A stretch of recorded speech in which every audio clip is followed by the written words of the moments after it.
तो ये जो एसआईआर है, आखिरकार बीजेपी जल्दीबाजी में क्यों है?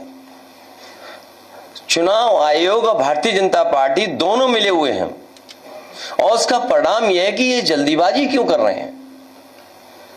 पहले भी मैं ये बात कह चुका हूं कि उत्तर प्रदेश में लगातार शादियां हो रही हैं और शादियों के समय पर लोगों को एक दूसरे के यहां आना जाना, शादी की तैयारी करना, सब व्यस्त हैं और इतने कम समय में एसआईआर कराना और पूरे प्रदेश का, और किस किस को आपने जिम्मेदारी दी है, यहां तक कि जो नगर पालिका के सफाई कर्मचारी हैं उन्हें भी सहायक बनाया हुआ है।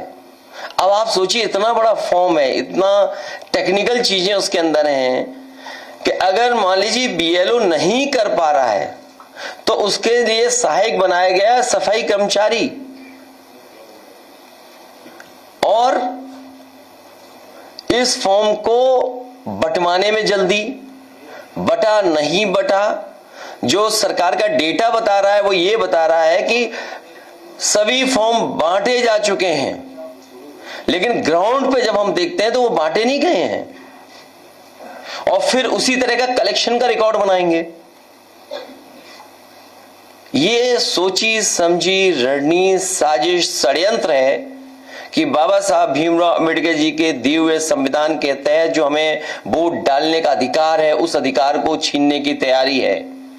एसआईआर के बहाने वोट डालने का अधिकार छीन रहे हैं, आरक्षण छीनेंगे, आपकी पहचान छीनेंगे, आपके ऊपर उल्टे सीधे दबाव बनाएंगे। जब सरकार के लोग इसी बात पे दबाव बना रहे हैं कि वो ड्यूटी पे ही नहीं थे, पहले से ही बीमार थे। और कल रात जब मैं फतेहपुर में गया था, उन सुपरवाइजर के परिवार के लोगों से जब मैं मिला हूं, उनसे जो बातचीत हुई है, उस बातचीत के दौरान उनकी बहन, उनके परिवार, उनके तमाम जो सहयोगी साथी थे वो यही बता रहे थे कि उनके ऊपर लगातार सरकार के माध्यम से दबाव बनाया जा रहा था कि जल्दी करिए।